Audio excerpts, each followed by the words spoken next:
Baik, bismillahirrahmanirrahim. Assalamualaikum warahmatullahi wabarakatuh. Alhamdulillahirrabbilalamin. Wassalatu wassalamu ala rasulillah. Masya Allah, senang sekali berjumpa kembali dengan channel Donitan. Dan hari ini saya kedatangan orang luar biasa nih. Luar biasa Ustaz ya? Nggak biasa di luar. Oh biasa dong, oh sama saya dong berarti. Masya Allah, Ustadz Ahmad Syahrin Thorik ya? Thorik, ya. Masya Allah. Sebelum kita ngobrol, Ya, saya pengen tahu sedikit latar belakang Ustadz Ahmad ya, saya undang panggilnya ya. Tinggal di Samarinda. Sekarang tinggal di Samarinda. Sekarang tinggal. Aslinya suku apa Ustadz ini? Kalau suku campuran. Saya lahir di kota Poso, Sulawesi Tengah. Loh. Lahirnya Sulawesi, sekarang tinggal di Samarinda. Pernah hidup di Bontang, kemudian sekarang tinggal di Samarinda, di Kalimantan Timur. Oke. Kayaknya kok Dondi sering ya Samarinda? Samarinda beberapa kali lah. Nanti bakal sering karena IKN kan di sana. Apanya? Oh IKN. Kalau Dondi nggak ke sana nggak jadi nanti. Kalau saya ke sana nanti saya dipanggilnya kamu dari daerah ya gitu. Betul ya? Kembali ke daerah, iya apa bajak yang orang Jakarta yang ke IKN nanti kamu dari daerah ya gitu. Masya Allah. Nah, Ustadz Ahmad Syahrin Thorik ini juga lulusan Al-Azhar ya? Alhamdulillah. Berarti belakangnya LC. Ya, langsung ceramah. Langsung ceramah. Lucu. Ya. MA-nya sudah? Sudah, alhamdulillah. Masya Allah. Alhamdulillah. Kalau saya LC MK, Ustadz. Apa itu kok? Mantan kafir. Langsung ceramah, mantan kafir. Mantan kafir. Orang Timur Tengah kalau dengar mantan kafir kaget. La ilaha illallah, la ilaha illallah gitu. Ya, jadi mirip saya kok, ini saya potong nih. Waktu saya itu ijazah negeri saya itu kan dari Gereja GPID Indonesia Donggala, Poso. Karena syarat untuk Al-Azhar. Ternyata begitu digunakan, nggak bisa juga, ada salibnya kan. Akhirnya saya ke Samarinda untuk masuk ke pesantren. Begitu di pesantren, itu dikira pendeta. Astaga. Nah ini yang mau saya tanya nih. Kok gimana ceritanya? Ustadz Ahmad kok dulunya kok bisa sampai sekolahnya di Katolik ya, GPID? Iya, Oke. Protestan itu. Gimana gitu? Sebenarnya kalau pendidikannya di pesantren.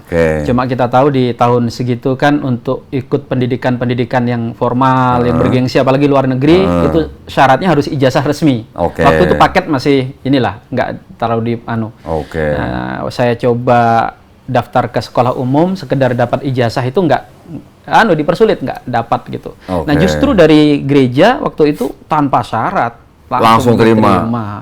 Bahkan bisa ikut percepatan. Widih. Berarti sekolah GPD itu formalnya dari Gereja Protestan Indonesia Donggala. Berarti ketika mereka menerima Ustadz waktu itu mereka tahu bahwa ini orang pinter nih gitu. Iya, nggak ngomong kayak gitu kayaknya. Iya, maksudnya kira-kira. Berarti ini bisa jadi misionaris ya harusnya nih. Makanya ketika ketemu Koh Dondi, teman-teman yang kemarin Ustadz Felix, itu saya langsung ingat guru-guru waktu di GPID dulu. Ahli-ahli debat. Orang-orang cerdas-cerdas itu. Terus dari sekolah GPD itu, baru setelah ke Samarinda jadi masuk? Pondok pesantren Darul Ihsan.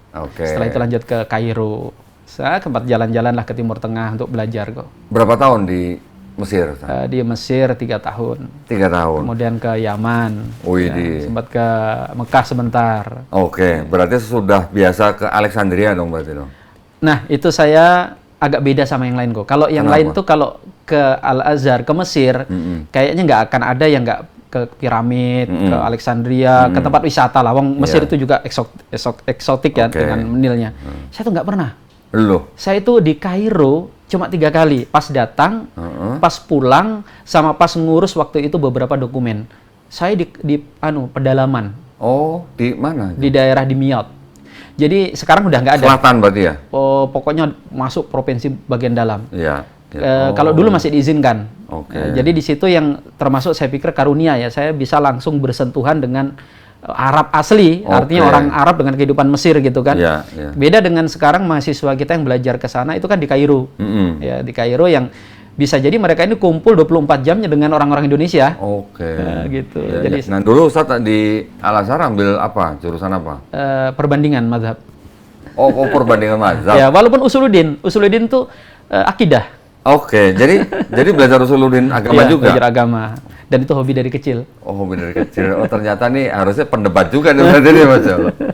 Nanti kalau ada debat lagi sama pendeta saya ajak Ustadz. Sangat Ahmad siap. Ya. Sangat Allah siap. ya. Kan debat itu bukan untuk nyari menang-menangan kok, mencari kebenaran. Bukan Apalagi mencari musuh kan. Bukan mencari musuh. Karena ya. siapapun yang berbeda dengan kita, se ekstrim apapun sebenarnya kawan kita untuk berpikir sehat. Betul. Ya, makanya saya juga beruntung ketika kenapa sih agak sedikit offset ke sekolah gereja gitu kan. Tapi dari situ saya malah justru menyerap ilmu dari teman-teman bagaimana nalar logika mereka itu jalan. Oke, berarti kalau begitu Salman tuh sudah tahu pola pikir mereka dong. Sangat paham. Nah, itu yang Bahkan penting kadang juga. suka lomba itu sama mereka.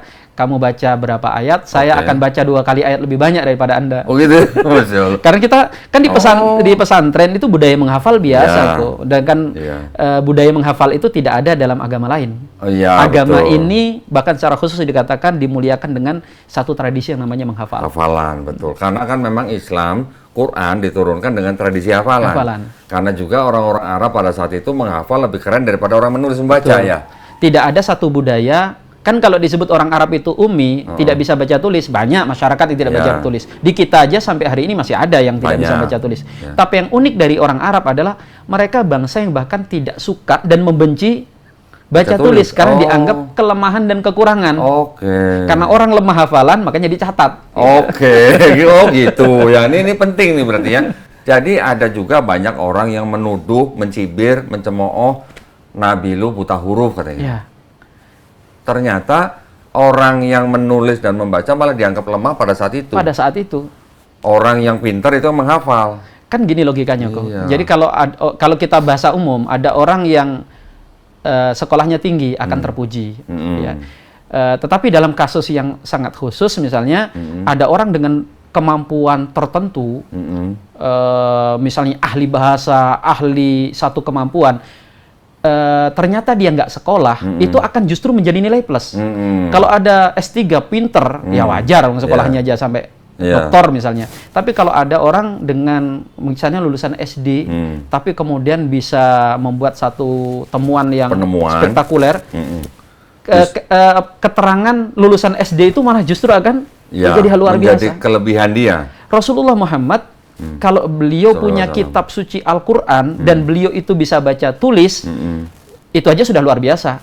Apalagi faktanya beliau tidak bisa baca tulis, kitabnya bahkan tidak akan mungkin bisa ditulis orang yang pandai baca tulis. Nah, gitu. Kan gini Ustaz, kalau dari luar itu ada cemooh atau cibiran bahwa Nabi Muhammad SAW dianggap kan buta huruf. Buat orang-orang yang mencibir itu adalah sebuah kelemahan. Tapi buat kita sendiri kan malah kita bersyukur bahwa Nabi itu buta huruf, artinya tidak membaca menulis karena memang itu bukan tradisi yang dibanggakan. Justru itu menjadi jawaban yang tidak perlu penjelasan kan. Orang sudah langsung melihat. Karena apa yang dibuat oleh Rasulullah, kalau itu dituduh buatan beliau, nggak mungkin bisa dibuat oleh manusia. Karena Quran itu kok, dia dikunci bukan hanya dengan logika. Logika itu kan kebenaran yang diterima oleh semua bahasa. Kita debat dengan sesama muslim, maka rujukan kita Quran hadis. Karena kita sepakati. Kita debat dengan kelompok di luar ahlu sunnah, mungkin Quran masih dipakai, hadis sudah mulai enggak. Kita debat dengan orang di luar Islam, udah nggak bisa pakai Quran, nggak bisa pakai hadis, tapi bisa pakai akal sehat. Logika. Ya kan? Gitu. Jadi sebenarnya orang-orang kafir Quraisy pada saat itu juga tahu ini bukan karangan Nabi Muhammad SAW kan? Karena terkunci dengan logika. Terus terakhir malah diketahui Quran itu dikunci dengan rahasia angka-angka kok. Yang hari ini sudah mulai kan diangkat ilmu itu, walaupun masih prematur kan. Tapi dari situ sudah kita dapat gambaran, nggak mungkin kitab yang sepresisi angka hurufnya ini dibuat oleh orang buta huruf.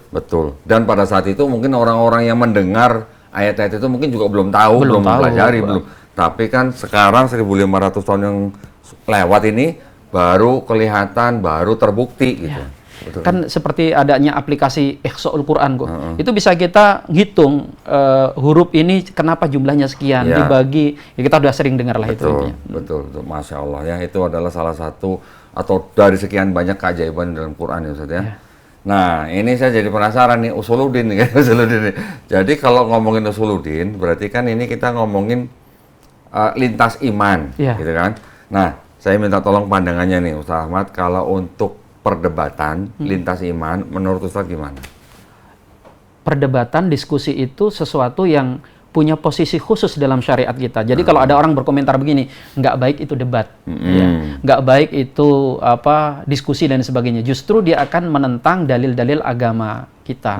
Di Quran jelas ada kalimat ud'u ila sabili rabbika bil hikmah wal mau'izatil hasanah. Ajak manusia kepada jalan Tuhanmu itu dengan cara yang baik, dengan nasihat-nasihat yang hikmah. Dan pada titik tertentu bahkan ada perintah wajadilhum billati hiya ahsan. Debat, gitu kan.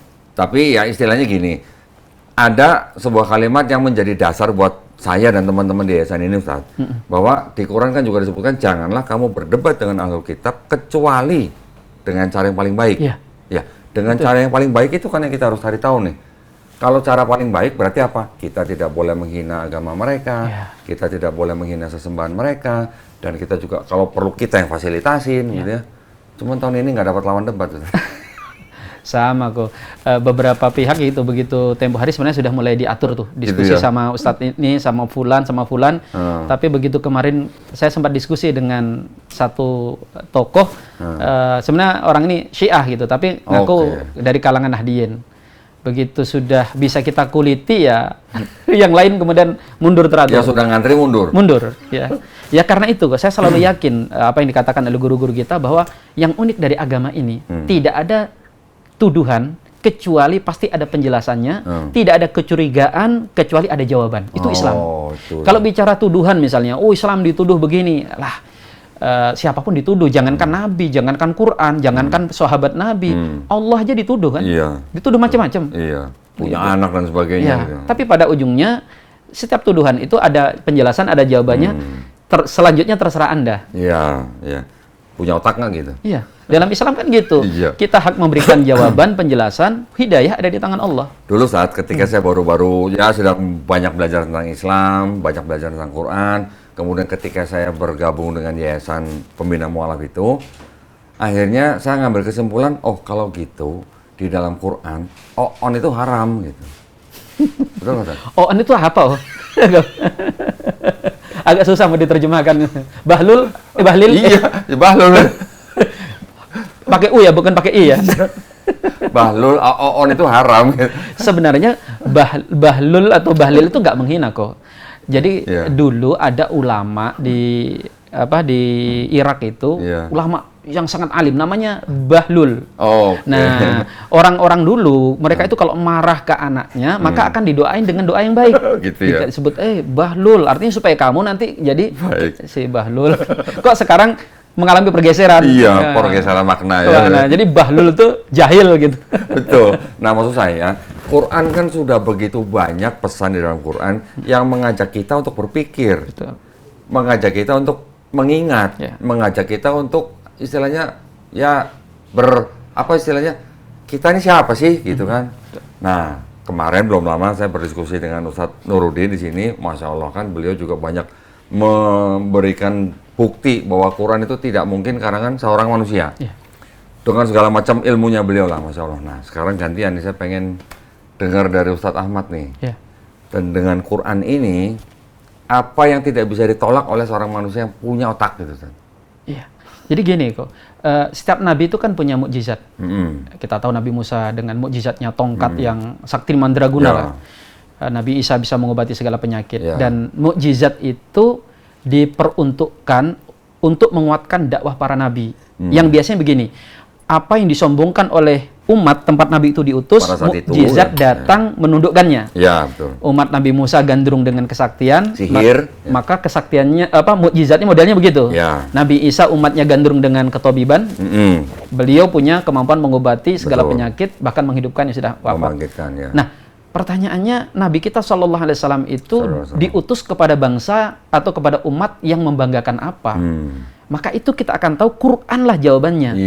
Nah, ternyata kalau kita perhatikan di ruang lingkup yang masih awal, Quran itu atau Nabi berhadapan dengan bangsa Arab yang bangga dengan ilmu sastra, syair. Maka datanglah Al-Quran dengan model keindahan bahasa yang tidak tertandingi. Doni bayangkan ya, bagaimana brutalnya orang Arab dalam keahlian ilmu syair. Mereka itu punya perangkat untuk menjadi ahli syair, Kenapa? Karena kosakata bahasa Arab itu kan 12 juta kosakata. Bahasa Inggris saja hanya berapa juta itu. Paling banter 650 Iya, ribu. nggak sampai 1 juta ya. Nggak sampai. Bahasa Indonesia apalagi cuma 100-an ribu. 250 ribu paling banyak. Ya Allah. Kita fur aja 300 ribu lah. Bahasa Arab tuh 12 juta. Iya. Sehingga orang Arab itu bisa mengungkapkan sebuah kata yang tidak bisa diungkapkan oleh bahasa lain. Tidak bisa diterjemahkan dalam bahasa lain. Tidak bisa diterjemahkan. Ya. Dan mereka pada masa itu saking bangganya dengan syair, ada semacam kompetisi di pasar Ukad. Itu bisa dikatakan pertandingan paling brutal di muka bumi.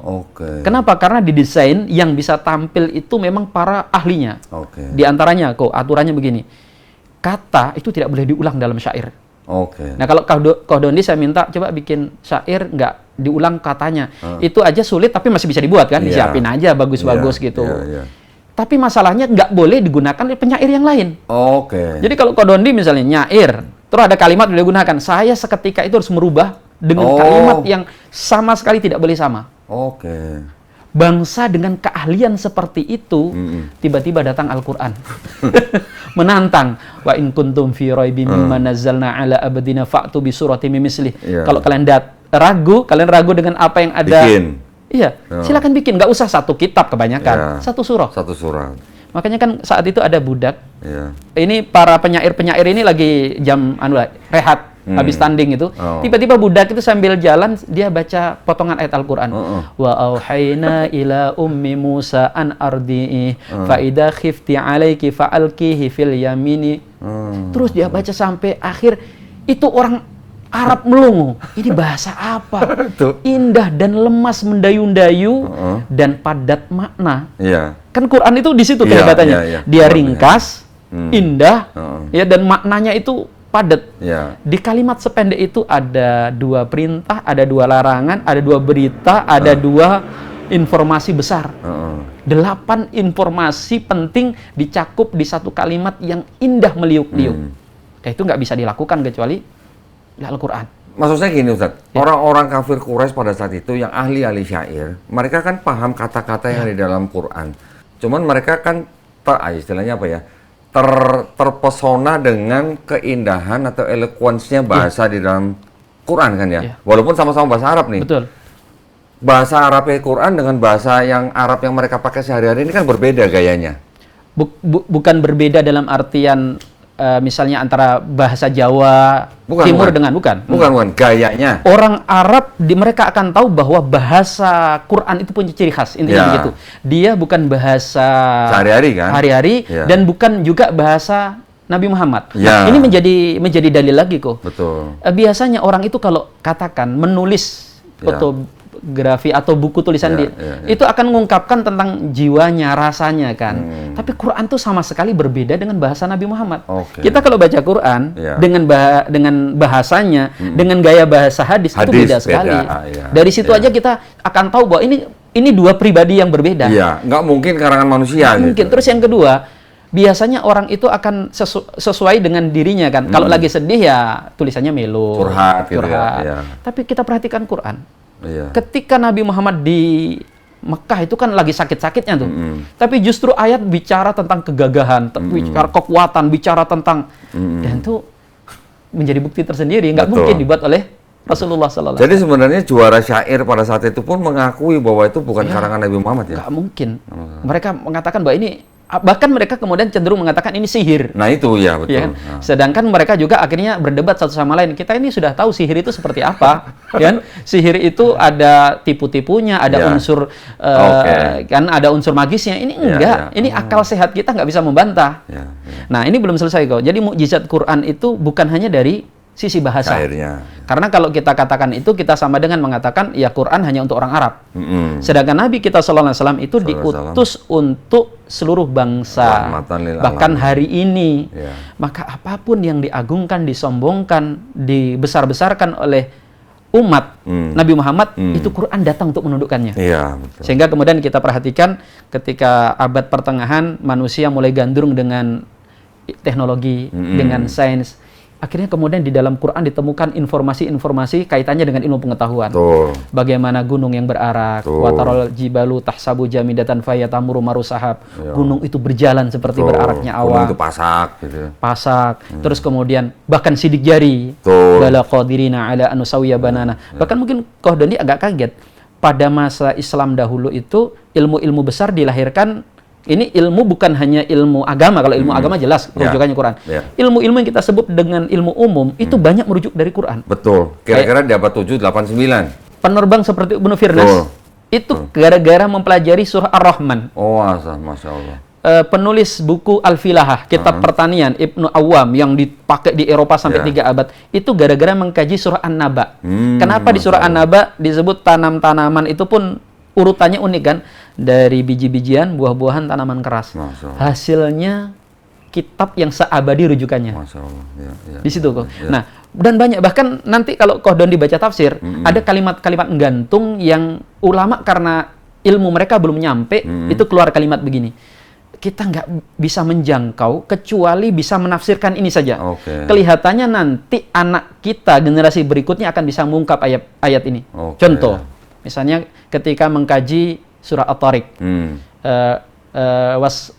wasama'i datir raja, dan langit yang punya hujan. Terjemahnya begitu. Kenapa? Karena ulama hanya bisa menafsirkan roja itu dengan hujan. Mau ditafsirkan apa sudah nggak bisa. Literalnya. Tapi sebenarnya kalau secara bahasa nggak tepat kok. Karena roja itu dari kata roja'a. Suami istri kalau cerai rujuk kembali. Akhirnya mereka berteori bahwa hujan itu sebenarnya adalah air dari bumi yang ditarik ke langit, diputar dan diturunkan. Itu aja sudah keren. Kenapa? Karena di masa itu Eropa masih berkeyakinan hujan itu dari danau yang ada di di langit. Makanya kalau ada guntur katanya itu gerobak Tuhan lagi dorong air. Orang Islam di abad itu sudah berkeyakinan air hujan adalah air di bumi yang dinaikkan. Sudah sekeren itu pun masih keluar bahasa mereka apa? Ada rahasia yang kita belum tahu. Sekarang baru kita nyadar bahwa langit punya fungsi mengembalikan. HP kita itu kan melempar signal, ditangkap, dilempar lagi. Dikembalikan. Masya Allah. Jadi belum lagi siapa tadi? Ibnu Sina. Semuanya rujukannya Quran. Belum lagi Al-Khawarizmi. Nah, sampai kemudian berkelanjutan bahkan sampai hari ini kok. Hari ini kayaknya kan zamannya angka kan.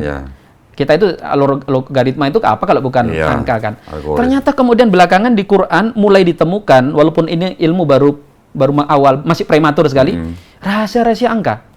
Ya, misalnya, kenapa Al-Quran itu ketika menyebut satu kata atau satu kalimat, ternyata jumlahnya presisi. Betul. Jumlah hurufnya. Nanti ketika menyebut kata pertengahan, kata pertengahan itu وَكَذَلِكَ جَعَلْنَاكُمْ أُمَّةً وَسَطًا. Kami jadikan kalian umat wasat, pertengahan. Itu di surah Al-Baqarah. Al-Baqarah itu berapa jumlah ayat? 286. Berarti tengahnya 143. Itu ada di 143. Masya Allah. Nanti ada kata wusto, pertengahan. Hafidhu ala salawati wa salatil wusto wa kumulillahi qanitin. Kata wusto itu pas di tengah kok. Kesini 3 kata, di sini 3 kata, 17 huruf, 17 huruf. Itu nggak mungkin buat oleh. Bukan, maksud saya gini. Oke lah, Quran itu ditulis oleh sahabat-sahabat Nabi. Kemudian ketika dikanonisasi pada zaman Khalifah Abu Bakar, yang menulis dan menjadikan mushaf juga sahabat-sahabat Nabi. Tapi kan nggak mungkin sahabat-sahabat itu bisa ngarang begitu, bisa menyusun begitu, presisi gitu loh. Karena sebagian ulama kemudian berpendapat sampai mushaf Quran itu pun tulisannya itu wahyu. Karena kan dicek sama Nabi SAW dan sebagainya. Nah, itu keajaiban Al-Quran yang siapapun yang menggunakan akalnya nggak akan mungkin mengatakan bahwa kitab ini buatan manusia. Mana ada kitab yang berani dengan PD-nya nantang buat. Nggak, dan itu tantangan ini masih berlaku 15 abad. Tidak ada yang berhasil dapat hadiah untuk bisa memenangkan. Mungkin ada yang berpikir kok mungkin nggak ada yang nyoba, banyak. Musailamah Al-Kadzab juga coba, malah jadi bahan olok-olokan. Anies Soros bikin. Lawan debatnya almarhum Syekh Ahmad Didat bikin. Iya, sampai saya beli. Tapi malah menunjukkan apa? Diketawain sama guru-guru kita yang di MUI. Saya kirim ke MUI, diketawain sama guru-guru MUI jadinya. Nah, saya tadi ingat ketika Ustadz menyebutkan Quran surat At-Tariq. Di Quran surat At-Tariq ayat 5 sampai ayat ke-8. Itu saya ingat banget itu dulu waktu saya baru-baru belajar tentang keajaiban Quran. Ada tuduhan dari orang-orang yang tidak bisa bahasa Arab, tapi dia menyerangnya dari terjemahan, dan juga dari susunan kalimat atau frase-frase. Tidakkah manusia memperhatikan dari apa dia diciptakan? Dia diciptakan dari air mani yang terpancar, terusannya begini, yang keluar dari antara tulang dada dan tulang sulbi. Ya, orang yang menggunakan terjemahan menyerang Quran bahwa mana ada air mani keluar dari antara tulang dada dan tulang sulbi, kan begitu. Ternyata di situ ada kata yakhruju, ya, yang dikeluarkan. Ternyata saya baru tahu yang dikeluarkan itu bukan air maninya, tapi manusianya. Yakhruju min baini salbi wa tarab, itu salah menerjemahkan, salah ya salah ini. Masya Allah, saya bilang, jadi alah, jadi yang ketika kita berada di rahim ibu, kan kita berada di antara tulang dada dan tulang sulbinya ibu. Betul di situ. Gini kok, jangankan sampai Quran itu mau dibantah, Quran itu mau didustakan, Quran itu diragukan aja nggak mau. Iya ya. Kan dalikal kitabula rohibafi, tidak ada keraguan. Nah, Quran itu kok nanti susunan kalimatnya, kalau ada kata yang berpeluang orang meragukan, akan diganti dengan diksi kata yang lain supaya orang yakin. Saya kasih contoh misalnya. Ketika Al-Quran mengungkapkan tentang orang munafik, itu ada ayat yang bunyinya, ma ja'alallah li rajulin min jawfi min qalbaini fi jawfi. Allah tidak menjadikan pada diri seseorang itu ada dua hati di rongga badannya. Ya. Artinya itu sebenarnya sindiran. Kalau intinya iman, iman aja. Kalau kafir, kafir aja. Nggak ada orang itu ceritanya ada dua hal yang bertentangan di dalam hatinya. Tapi lihat uniknya, kata di situ manusia menggunakan kata rojul. Rojul kan laki-laki. Harusnya kenapa nggak menggunakan nas atau insan? No, ternyata Quran itu nggak mau nanti ada yang nyinyir begini. Kalau kata insan, ada kok manusia yang di dalam rongga tubuhnya itu dua hati. Siapa? Ibu-ibu hamil, hati dia dan hati janinnya. Walaupun itu sebenarnya bisa aja kita jelaskan, itu kan bukan hati dia yang sebenarnya. Tapi saking nggak mau dibegitukannya Quran, diganti dengan kata yang nggak mungkin untuk didustakan. Meminjam kata rojul. Nah, seperti tadi, balik lagi di Quran Surat At-Tariq, orang menyerang. Itu kalimatnya diterjemahkannya air mani yang terpancar yang keluar dari atau yang dikeluarkan dari antara tulang dada dan tulang sulbi. Frase kalimatnya memang kan kalau mengikuti kaidah orang biasa berbahasa Indonesia, yang dikeluarkan harusnya kan air maninya, karena air mani yang disebutkan terakhir sebelum ada kata yahruju gitu kan. Tapi ternyata kan bahasa Arab di dalam Quran itu kan tidak harus seperti kaidah orang bahasa Indonesia. Ya kan? Punya kaidahnya sendiri. Punya kaidah sendiri. Nah, itu yang kadang-kadang orang tidak tahu kaidah bahasa Arab menyerang berdasarkan terjemahan, Ustaz. Ternyata kuncinya ada di ayat 8 bahwa Allah Subhanahu wa taala berkuasa membangkitkan orang. Dari situ berarti ayat 5, 6, 7 sampai ke 8 ini lagi ngomongin manusia, bukan lagi ngomongin air mani gitu maksudnya. Betul. Masya Allah, saya bilang gitu ya. Makanya Quran itu kok kitab yang ajaib kan. Biasanya kan namanya buku ditafsirkan, dijelaskan, kalau sudah zaman semakin ke belakang ya semakin habis lah bahan objek garapannya. Tapi Quran kalau kita perhatikan dari awal kemunculannya sampai hari ini, kitab tafsir tidak pernah kering, diterbitkan, dimunculkan. Dan uniknya semakin ke belakang, tafsir itu semakin tebal. Nah, saya pengen nanya tentang tafsir ini Ustaz nih. Di tradisi Islam itu kan ada tafsir yang memang untuk menafsirkan ayat-ayat Quran. Ini seperti jembatan ketika kita mungkin harus mengambil referensi dari Quran atau hadis sahih. Sebelum ke hadis sahih atau sunnah, kan kita masih ada tafsir nih. Kriterianya apa, Ustaz? Tafsir seseorang itu diterima oleh jumhur ulama. Kriterianya. Jadi tafsir itu secara umum terbagi menjadi dua. Tafsir bil maksur, tafsir bi ra'i. Ini menunjukkan keluasan Islam. Kalau tafsir bil maksur itu tafsir yang menafsirkan Quran, ayat ditafsir dengan ayat, ayat dengan hadis. Artinya dia dengan standar nas-nas agama. Sehingga ini cenderung yang menjadi referensi pokok untuk kemudian ulama misalnya menyimpulkan hukum. Gitu. Nanti ada jenis yang kedua namanya tafsir bi ra'i, tafsir dengan logika. Nah, di sini permainannya nanti kata-kata, bahkan teknologi masuk di situ, kemajuan yang ini cenderung tidak menjadi sumber hukum dalam Islam, tapi menjadi referensi ilmu pengetahuan. Ada yang relevan di zaman kita hari ini, ada yang karena terpaku tadi seperti contoh yang saya sampaikan, hanya hujan, bukan salah sebenarnya, cuma kurang lengkap. Ada yang menjadi decak kagum hari ini kok. Kita lihat, ya Allah, ternyata Quran itu sedalam itu. Ya. Antum kebayang, misalnya di kitab tafsir itu ada yang model begini kok. Kata pendek dalam Al-Quran, kemudian ulama mengatakan ini, di kalimat ini ada 10 penjelasan. Di kalimat ini ada 20 penjelasan. Seperti itu modelnya. Nah, terus itu kriteria untuk jenis tafsir. Jenis tafsir. Kalau kriteria untuk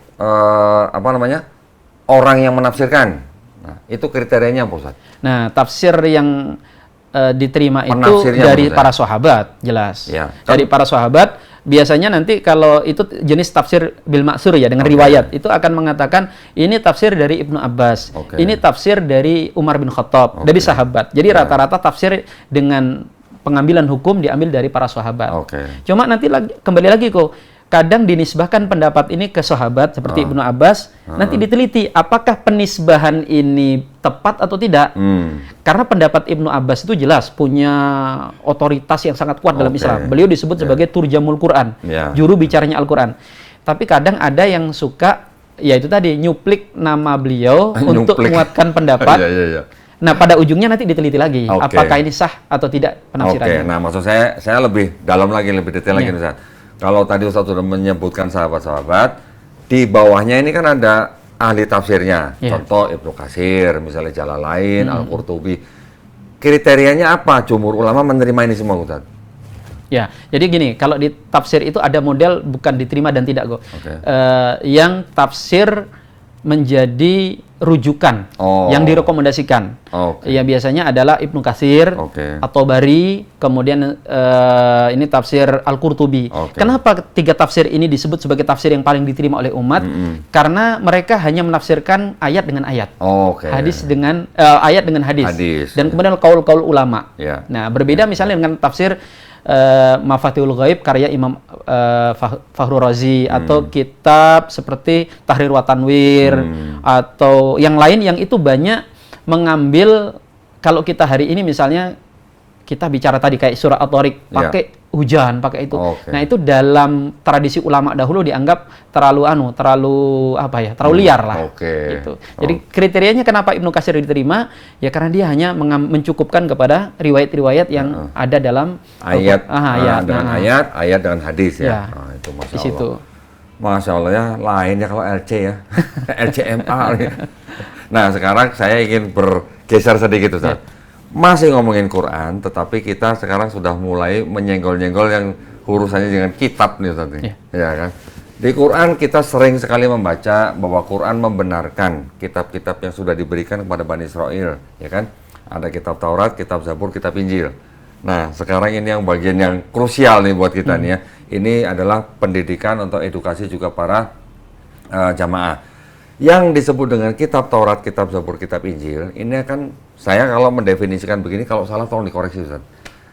Yaitu wahyu-wahyu yang diberikan Allah SWT kepada Nabi dan Rasulnya untuk Bani Israel pada zaman itu. Betul nggak, Ustaz? Iya. Betul kan? Betul. Wahyu, kalau wahyu apakah harus berbentuk buku? Tidak harus. Tidak harus.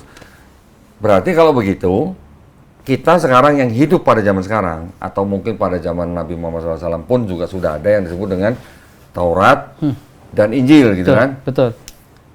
Yang jadi pertanyaan besar ketika saya sudah mulai masuk ke dalam Islam dan mempelajari tentang Qurannya, yang dimaksud dengan kitab Taurat dan kitab Injil yang disebutkan dalam Quran itu, apakah kitab Bible-nya Yahudi dan Bible-nya Kristen? Itu pertanyaan saya. Ya. Ada pandangan nggak? Gini kok. Jadi kemarin tuh ada yang pertanyaan tajam begini. Ustadz, kita itu kan di antara rukun iman kita selain kepada Allah, malaikat, terus kitab-kitabnya. Kenapa harus kitab-kitab, Ustadz? Kan harusnya kitab aja Al-Qur'an. Kalau kitab-kitab berarti kita harus beriman selain Al-Qur'an kepada Injil, Taurat dan Zabur. Apa manfaatnya? Toh kemudian begitu kita beriman, kita nggak boleh mengimani yang hari ini diklaim sebagai Taurat dan Injil. Betul. Kan, gitu kan? Jadi kata gini, kita nggak ngimani, kita nggak boleh karena itu rukun iman, tapi kita imani nggak ada faidahnya. Bahasanya apa faidah? Saya jelaskan, bukan begitu. Ini justru menjadi dalil bagaimana kebenaran Al-Quran. Kan Quran ini, atau Nabi SAW sang pembawa Al-Quran, dituduh plagiat, dituduh buat-buat. Itu semuanya menjadi jawaban bahwa mustahil kalau Al-Quran dan Rasulullah itu pendusta. Kenapa kok? Kita tahu tabiat pendusta. Namanya pendusta itu punya motif jahat. Ketika misalnya ada orang ngaku jadi dokter, maka dia biasanya akan buruk-burukkan dokter-dokter yang lain. Tapi Rasulullah SAW itu nggak mungkin perilakunya itu dialamatkan atau disamakan dengan pendusta. Betul. Beliau jadi seorang nabi, nggak pernah keluar kalimat beliau yang melecehkan nabi-nabi sebelumnya.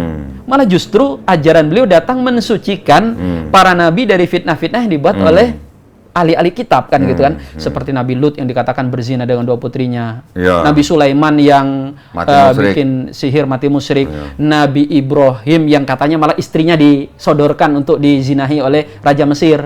Kan diluruskan dalam Islam, nggak begitu jalan ceritanya gitu kan.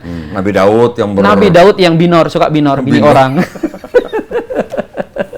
Itu kan diluruskan dalam Islam. Betul. Semuanya nabi itu diputihkan. Mana ada pendusta yang melakukan itu? Nabi Harun bikin patung sapi. Bikin patung sapi, padahal yang bikin orang lain. Samiri. Nah, dari itu akhirnya orang yang menggunakan akal sehatnya akan tahu bahwa nggak mungkin Muhammad ini punya, minimal kalau orang pakai akal sehat, punya motif jahat. Kalau Nabi Muhammad SAW itu pendusta, nggak mungkin dia dapat gelar Al-Amin kan? Atau dia gini kok, minimal dia nggak belain, dia mendiamkan aja, netral. Kan dengan ini diuntungkan beliau kan. Semua nabi buruk, cuma dia yang bersih. Tapi apa Rasulullah kalimat yang keluar beliau? Beliau justru mengatakan begini, la tufaddilu baina anbiya'illah. Jangan kalian lebih-lebihkan nabi-nabi Allah dari yang lain. Kalimat beliau juga mengatakan, man qala anni afdalu min Yunus ibn Matta faqad kadzab. Siapa yang mengatakan bahwa aku lebih baik daripada Yunus ibn Matta, ya Nabi Yunus, dia telah berdusta. Padahal kenapa Nabi Yunus yang disebut? Nabi Yunus ini kan sering digambarkan sebagai nabi yang secara grade paling bawah. Karena dianggap nggak sabar gitu kan. Itu aja Nabi Muhammad nggak suka dilebihkan dari Yunus. Apalagi dari grade yang agak lebih tinggi. Apakah itu perilaku pendusta? Nah, Al-Quran ketika mengatakan beriman kalian kepada Injil, kepada Taurat, untuk mengatakan bahwa ini Al-Quran bukan buatan pendusta. Karena tabiat pendusta nggak melakukan itu. Ini hikmah yang pertama kok. Hikmah yang kedua adalah siapapun yang mempelajari Al-Quran dan kitab-kitab samawi akan langsung bisa membedakan mana yang masih otentik, mana yang sudah diotak-atik. Betul. Koh Dondi aja kayaknya nggak sampai mendalami bahasa Arab kan. Belum. Kemudian membandingkan dengan Injil yang berbahasa Arab misalnya. Walaupun ada, tapi saya nggak tertarik jadi bahasa Arab nggak bisa. Saya nggak berbicara yang aktif dalam bahasa Arab. Walaupun saya punya Bible yang dalam bahasa Arab, tapi saya pikir itu sudah nggak perlu karena bahasa Arabnya Bible itu jauh beda dengan bahasa Arab Quran, Ustaz. Berarti bisanya Arab Nyangdi, Arab Pating Genah. Nah, gitulah kira-kira. Nah, maksud saya, di depan kita sekarang ada 2 kitab, ya. Yang satu ini kitab Tanakh, ini adalah Bible-nya orang Yahudi. Yang satu lagi ini kitab yang disebut dengan Injil. Yang Tanakh yang punya Yahudi ini, di dalamnya ada Torah, Nevi'im, Ketuvim. Yang Injil ini ada yang namanya Injil Matius, Markus, Lukas, Yohanes, Injil. Ini setelah, ya kalau orang yang sudah di bidangnya, kita bisa mengatakan bahwa ini bukan Taurat dan Injil yang dimaksud oleh Quran. Setuju? Kalau dalam teologi Islam dikatakan bahwa di dalam ini masih dimungkinkan mengandung. Nah, kalau bicara di dalamnya masih ada kebenaran, saya setuju. Ya, selalu begitu bahasanya. Di dalam ini masih ada kebenaran, baik yang di dalam Bible Yahudi dan Bible-nya Kristen. Saya masih berani bilang masih ada kebenaran. Betul. Tetapi bercampur juga dengan kebatilan. Betul. Kan betul? Betul. Berarti kalau ada campuran kebatilan, bisa nggak disebut ini Taurat dan Injil yang sudah diturunkan Allah kepada Bani Israel? Bisa, tapi dengan keterangan KW. Misalnya, ada nabi nggak setelah Nabi Muhammad? Tidak ada. Ada. Buat kita maksudnya? Ada kok. Tapi dengan tambahan, nabi palsu. Oh. Sama. Masih ada nggak Taurat? Ada, tapi yang palsu. Bukan. Kalau maksud saya berarti, apakah ini Taurat dan Injil yang dimaksud Quran? Kan ini tidak bisa disebut itu. Iya. Karena kalau tahu disebut, maka disebut Injil palsu. KW. Nah, jadi maksud saya sedih, Ustaz, ketika ada Ustadz misalnya menyebut kitab orang Kristen dengan sebutan Injil. Atau Ustadz kita menyebut kitabnya orang Yahudi dengan sebutan Taurat. Karena ini bukan Taurat dan Injil yang dimaksud Quran, gitu maksud saya. Betul.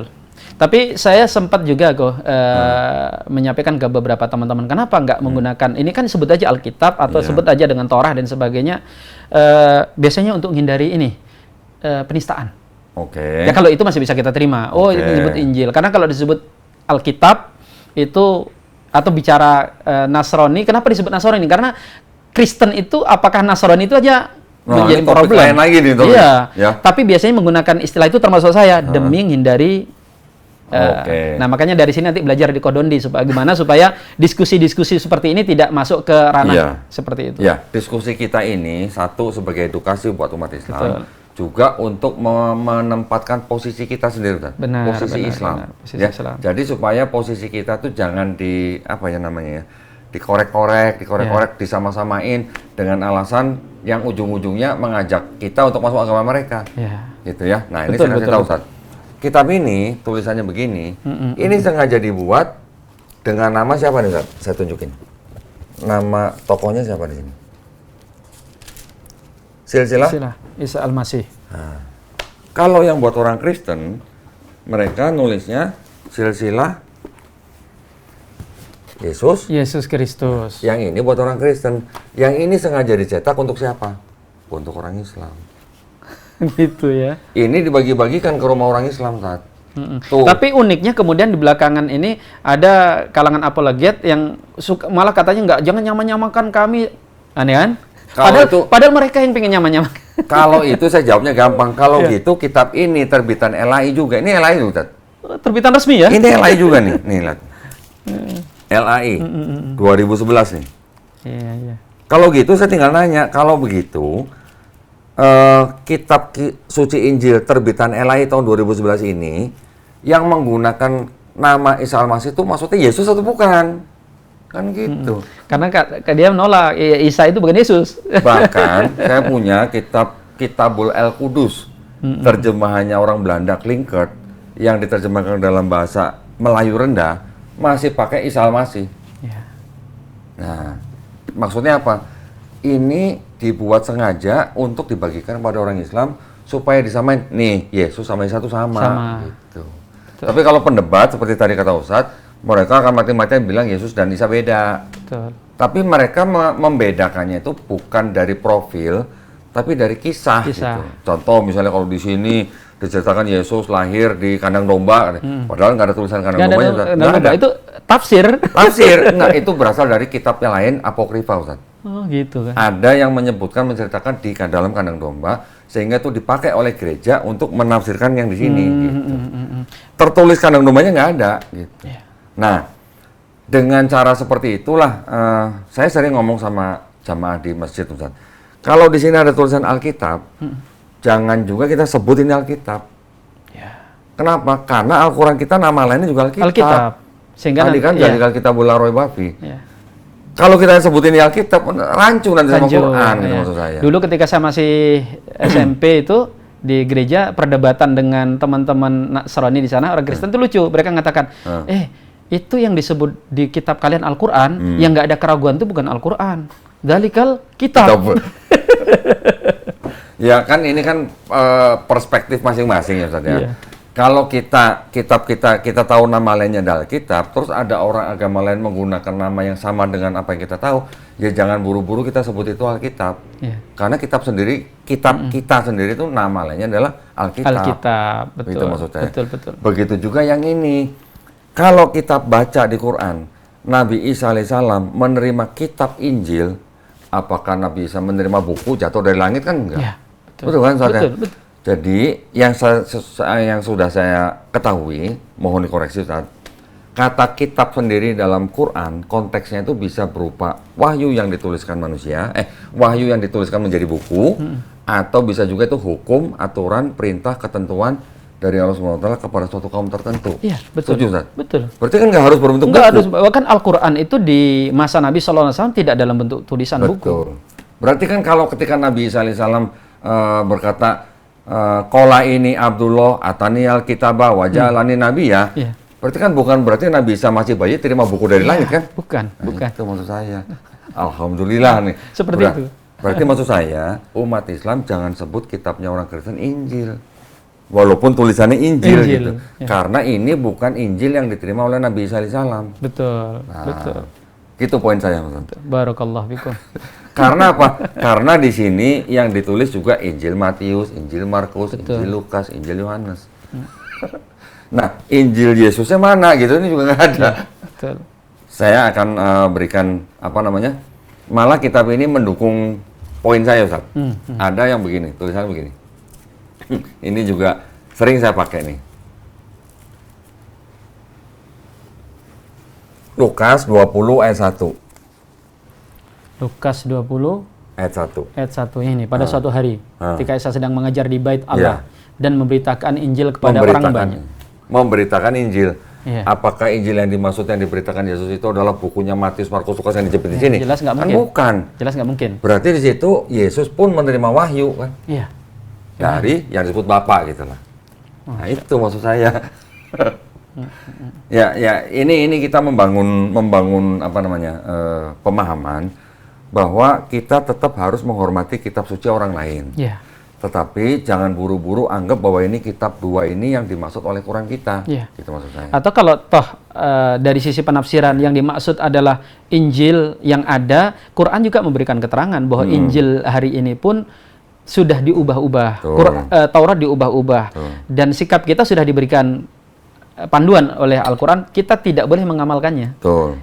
Kenapa? Karena sesuatu yang sudah bercampur, itu sudah nggak boleh lagi. Betul. Di ajaran Islam, air saja kalau bercampur dengan sesuatu yang ini sudah nggak bisa dipakai, Betul. apalagi panduan hidup. Betul. Kita kan hanya mengikuti perintah daripada Nabi Muhammad SAW bahwa jangan kamu menerima semuanya, Iya. tapi jangan kamu tolak semuanya. Gitu kan? Dan untuk bisa melakukan itu, mana yang diterima, mana yang ditolak, itu domainnya orang-orang seperti antum.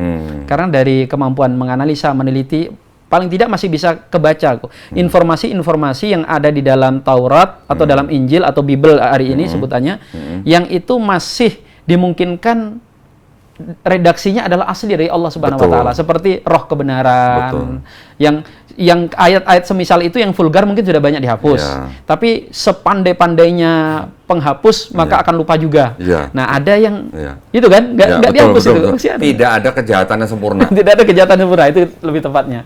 Karena roh itu kalau diterjemahkan ke Injil ke Roh Kudus nggak cocok. Nah, saya ingin mengatakan kepada Ustadz Ahmad begini.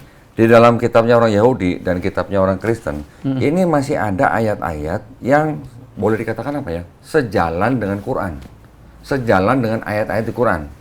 Contoh, Bilangan 23:19 mengatakan Tuhan bukan manusia, Tuhan bukan anak manusia. Jelas sekali. Sama nggak dengan lam yalid walam yulad? Kalau di sini dikatakan Shema Israel, Adonai Eloheinu, Adonai Ehad. Sama nggak Ustaz dengan Kul huwallahu ahad? Gitu, kalau dikatakan Keluaran 9:14, tidak ada yang serupa dengan aku di seluruh bumi. Sama nggak atau sejalan nggak paling tidak dengan walam yakullahu kufuwan ahad? Masya Allah. Itu maksud saya. Berarti kan masih ada nih kebenarannya. Tetapi kontradiksinya ada, plagiarismenya juga ada, cerita pornonya juga ada. Kalau cerita porno sih saya tidak terlalu mengangkat, karena apa? Saya mencoba memahami bahwa cerita-cerita yang mungkin tidak pantas dibaca oleh anak-anak itu adalah memang gaya bahasa orang Yahudi zaman dulu, yang ada yang dipakai untuk menggambarkan secara majasi, tapi juga ada yang literal gitu.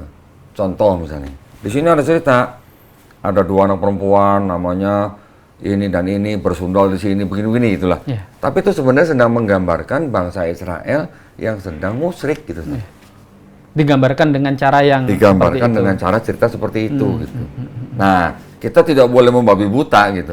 Harus tetap adil. Makanya di Al-Quran kita diwasiatkan i'dilu huwa aqrabu littaqwa. Berlaku adil karena keadilan itu mendekatkan kita kepada ketakwaan. Cuman kontradiksinya nggak bisa dihindari. Bagaimana ceritanya bisa kontradiksi? Kan kita harus mencari tahu sejarah penyusunannya, siapa yang menulis, kapan ditulis. Orang Yahudi sendiri, mungkin sekarang juga masih banyak yang istilahnya yakin bahwa ini ditulis oleh Nabi Musa alaihissalam dan pengikutnya. Betul kan, Ustaz? Padahal mustahil, karena nggak mungkin kalau ditulis oleh Nabi Musa, riwayat kematiannya ditulis di situ. Betul, di Ulangan. Tetapi yang paling mengena itu begini, Ustaz. Ketika Nabi Musa alaihissalam hidup, kira-kira abad 15-14, tulisan Ibrani pada zaman itu tuh tidak sama dengan tulisan Ibrani sekarang. Tulisan Ibrani pada zaman dulu tuh disebut Paleo Hebrew, atau istilahnya ketaf Ivri. Tulisannya seperti paku-paku gitu loh. Yang ini dipakai di sini itu sudah menggunakan tulisan Ibrani disebut dengan Ketaf Asuri.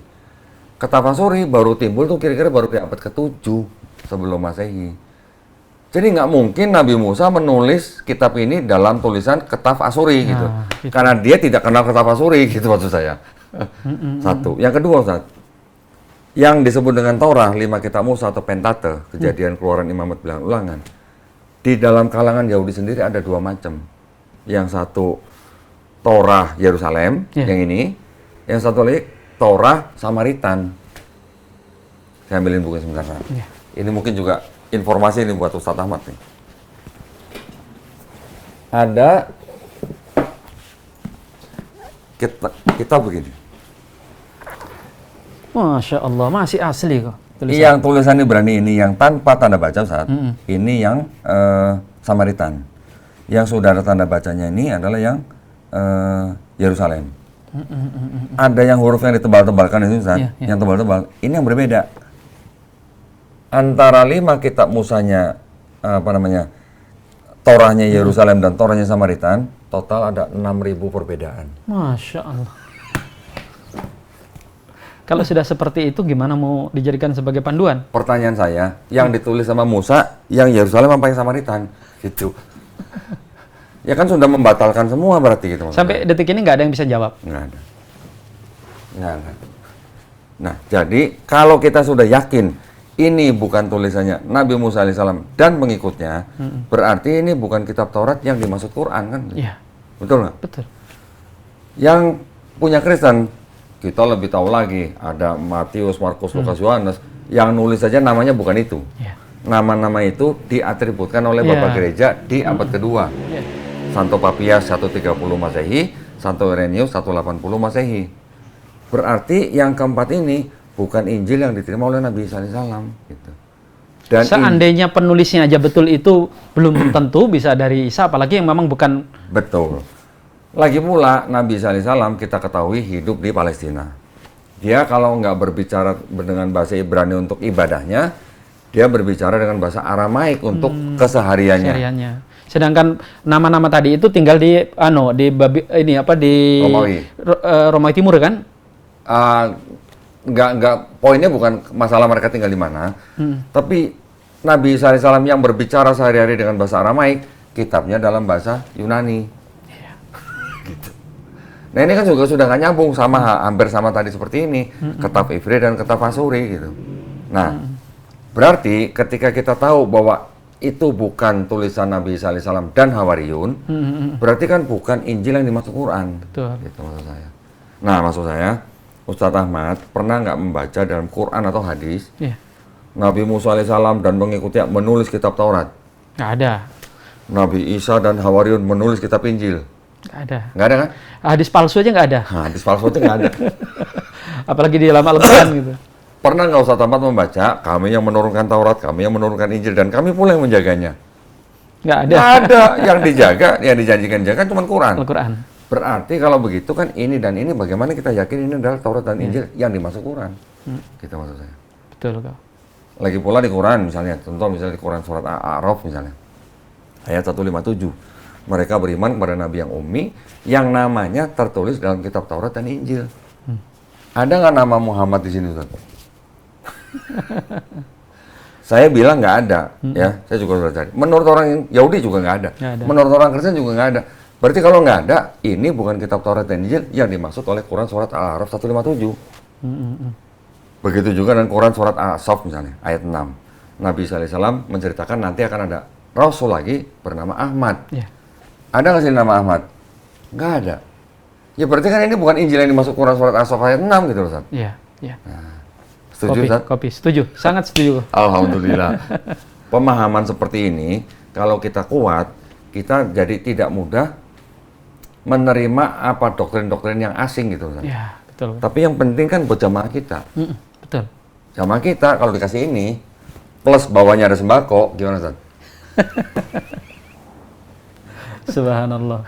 Itu yang harus kita juga jaga jamaah kita. Oke, berarti kalau begitu ada urusan ekonomi juga yang kita ini kan. Perhatikan maksudnya. Nah, berarti kan kita tinggal menjalankan syariat Islam. Zakatnya ini yang kencengin gitu maksud saya supaya umat Islam terjaga dari upaya-upaya seperti ini. Gitu Ustaz ya. Sangat setuju. Monggo Ustaz kalau ada luar biasa nasihat.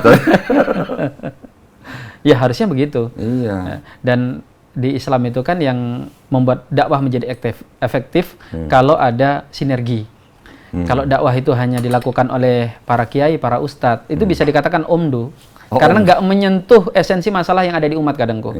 Umat sedang nggak bisa makan, nggak punya pakaian, nggak punya rumah, kita ceramain tentang akidah Islam, tentang perbedaan madhab, gitu kan. Sehingga kita butuh di sini para penguasa yang mereka mau melaksanakan tuntunan Islam, kemudian orang-orang kaya yang mau mensupport pelaksanaan daripada hukum-hukum Islam, kan gitu. Betul. Nah, sehingga kalau kita lihat Rasulullah SAW ketika beliau berdakwah, ada kalimat-kalimat yang kemudian perlu kita terapkan, seperti bagaimana memberikan makan, it'amu ta'am itu sebenarnya memberi makan itu metode dakwah kenabian. Iya. Betul. Ketika ini kita tinggalkan, dipakai sama orang lain dan efektif menyebarkan kesesatan mereka, baru kita mencak-mencak. Betul. Itu yang sering terjadi, Ustaz. Loh, di Islam itu kan gitu kok. Kalau kita baca ulama-ulama dulu, kenapa dakwah itu sangat efektif? Karena mereka menjalankan apa yang diperintahkan oleh Nabi. Ulama itu memberikan ilmu dan juga memberikan apa yang dibutuhkan perutnya umat. Makanya kita lihat kan Imam Malik itu selain memberikan fatwa, beri sembako. Iya, betul. Ya kan? Betul. Begitu juga Imam Ahmad, Nah, kita hari ini para ahli-ahli agama, yaitu tadi akhirnya kadang tidak bisa menjadi solusi bagi umat. Ya, Masya Allah. Harapannya Kohdondin lah ke depannya, paling tidak bisa. Insya Allah. Yang datang ke sini bukan cuma saya minta nasihat gitu supaya iman saya kuat, tapi Kohdondi ini sudah cicilan sekian nggak kebayar. Ya, insya Allah kita bisa ke arah situ, maunya sih begitu ya Ustaz ya.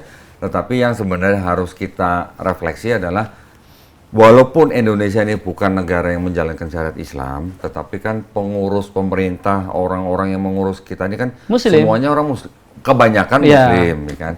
Maksud saya, di dalam menjalankan aturan pemerintah, undang-undang segala macam, kita juga ada nilai-nilai Islam di dalamnya. Betul. Bahkan urusan hukum itu pun juga banyak mengadopsi dari Islam. Warisan dan segala macam lah. Maksud saya, bagaimana kita mengoptimalkan syariat Islam di dalam kehidupan kita di negara yang tidak menjalankan syariat Islam ini. Saya pernah didatengin sama salah seorang pejabat Basnas, Ustaz, ke sini. Ya. Bawa laporan keuangan. Kohdondi, ini di Basnas, kan kita tahu bahwa zakat itu kan untuk 8 asnaf. Yang ini sekian, yang untuk mualaf, nilainya sekian banyak, ini disalurkan baru sekian persen. Belum sampai 1%. Nah, kadang-kadang yang begitu kan kita harus cari bagaimana caranya menjalankan syariat Islam, khususnya zakat, untuk supaya bisa menjaga dan melindungi umat dari upaya-upaya pendangkalan akidah dan pemurtadan. Itu juga penting, Ustaz, masalahnya. Dan sebenarnya itu tadi kan kok, syariat Islam ini syariat yang sebenarnya hanya bisa dijalankan dengan baik bila dilakukan oleh penguasa. Karena di situ ada semacam sesuatu yang membutuhkan paksaan kan pada awalnya. Seperti zakat itu kan sebenarnya kalimatnya bukan panitia menerima, tapi khud min amwalihim.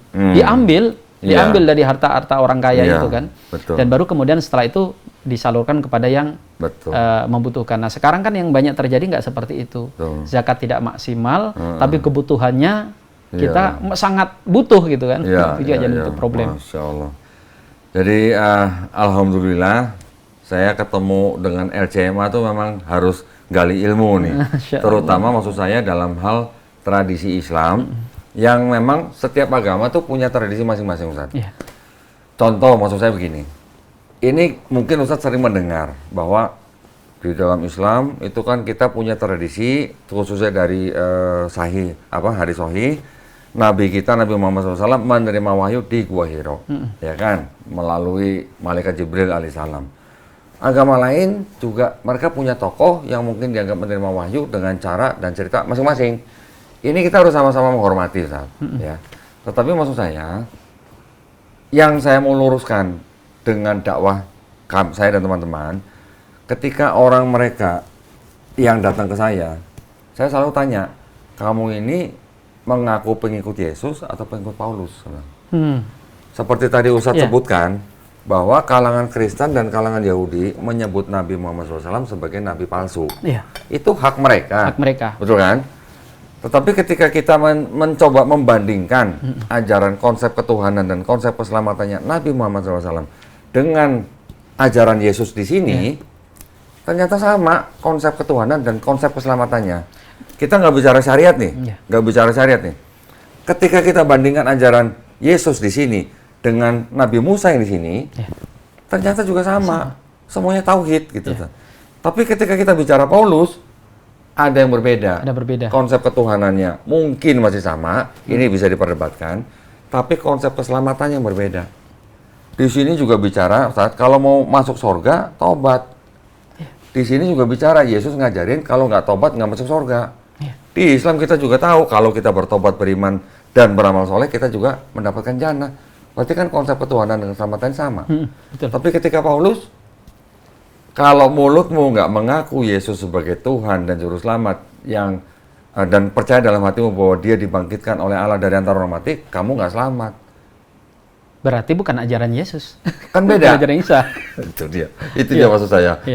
Ya itu tadi dari awal sudah saya sampaikan kok bahwa setiap orang itu bebas saja menuduh. Bebas. Tapi pada ujungnya kita akan lihat diuji antara yang menuduh dan yang dituduh itu mana yang terbukti keliru.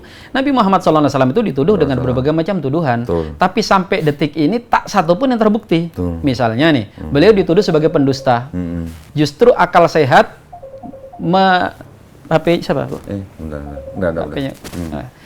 Justru akal sehat menunjukkan fakta yang sebaliknya. Nggak mungkin perilaku pendusta bisa melakukan ini. Misalnya nih, dalam tradisi gitu aja sebut, dalam tradisi kedustaan, namanya pendusta dengan kedustaan itu nggak pernah bertahan lama. Itu sudah teori tadi kan, sepandai-pandai tupai melompat akan jatuh, sepandai-pandai membungkus bangkai pasti akan tercium juga. Kalau Nabi Muhammad itu pendusta, maka nasib ajaran beliau itu paling tidak 11-12 dengan nasib nabi-nabi palsu. Yang begitu dia wafat, begitu dia meninggal, ajarannya ditinggalkan oleh pengikutnya. Paling tidak keciumlah kedustaannya. Tapi kita lihat, ini malah makin banyak. Islam itu bahkan katanya populasi Muslim lebih besar daripada populasi manusia. Maksudnya populasi? Jadi bertambahnya Muslim, tingkat pertumbuhannya melebihi tingkat kesuburan malah. Kesuburan manusia. Fertilitas. Itu kan fakta itu. Iya, betul. Sekarang udah 2 miliar. Betul. Dan perkembangannya pesat, dan itu nggak mungkin ajaran kedustaan. Betul.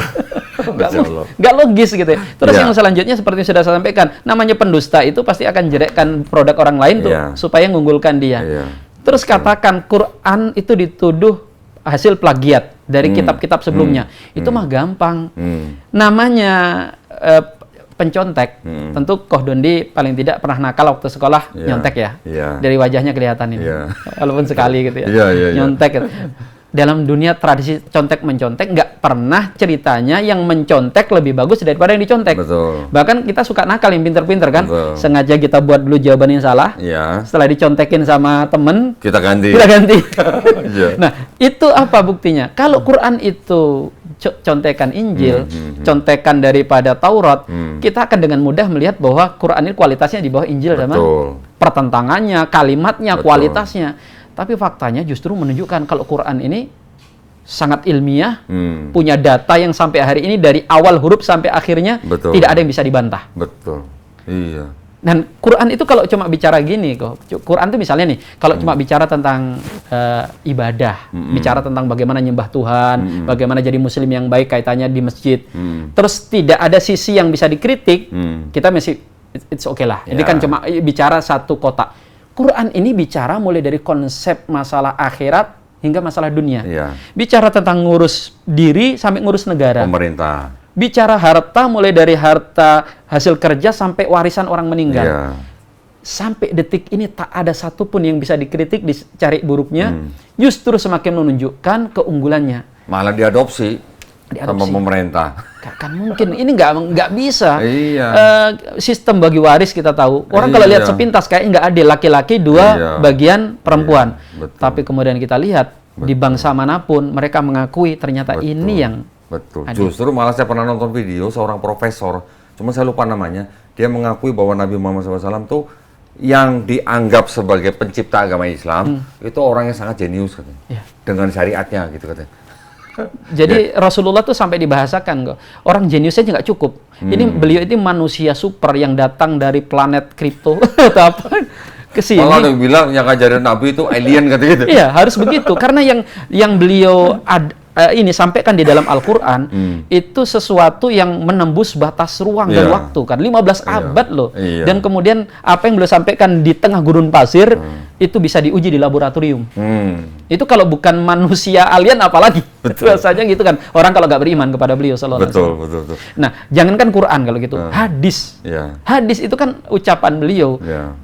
Dari A sampai Z direkam, perilakunya itu semuanya menunjukkan bagaimana itu bukan perilaku manusia biasa. Iya, betul. Ya, orang yang ucapannya, perilakunya dari dia bangun tidur sampai tidur lagi adalah keteladanan. Gak ada manusia yang seperti itu. Betul. Nah, sesempurna itu pun oleh orang Islam tidak dituhankan. Iya, betul. Loh, sekarang kok dilukis saja nggak boleh. Dilukis saja nggak boleh. Iya. Bahkan Nabi Muhammad SAW dalam bahasa beliau, jangan perlakukan aku seperti raja-raja Persia dan Romawi. Aku ini hanya hamba Allah dan utusannya. Makanya tempo hari saya diskusi dengan teman-teman dari Nasrani itu mengatakan gini, kalian itu kenapa nggak ngakuin aja bahwa Yesus itu Tuhan? Karena katakan dia nabi, dia itu melakukan mukjizat yang tidak bisa dilakukan oleh para nabi.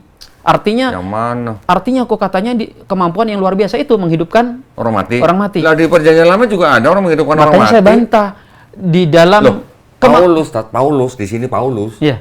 Juga menghidupkan orang mati. Banyak. Dalam lebih hebat Paulus daripada Yesus. Di Injil, di Taurat, di Quran ada orang-orang yang bisa menghidupkan orang mati. Iya. Terus yang kedua kok, fakta yang mungkin nggak banyak tahu.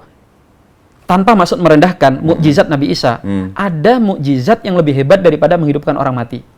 Ayo, Kodoni tahu nggak? Yang kalau tahu boleh pulang duluan. Saya yang pulang ya. Apa ya? Lebih hebat dari menghidupkan orang mati. Apa ya? Kalau buat saya, mukjizat yang lebih hebat daripada menghidupkan orang mati adalah Quran. Al-Quran. Tapi kan itu butuh tingkat kecerdasan tertentu. Jadi orang bahkan kalau lihat Quran lebih kepada buku yang ini apa sih kan gitu. Kira-kira apa kalau menurut Kodoni? Yang logis lah bisa diterima orang awam. Apa? Kan banyak tuh mukjizat nabi-nabi yang lain kan. Membelah bulan, membelah laut. Hilangkan ijazah, nggak ada. Ijazah. Apa Ustaz? Apa Ustaz maksudnya ini?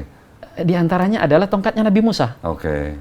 Di mana sisi lebih hebat daripada menghidupkan orang mati. Kalau menghidupkan orang mati kan makhluk yang tadinya hidup, mati, hidup lagi. Nggak ada yang berubah kecuali dari mati ke hidup ke kan gitu kan perubahan. Tidak ada perubahan wujud. Tapi tongkat Nabiullah Musa coba.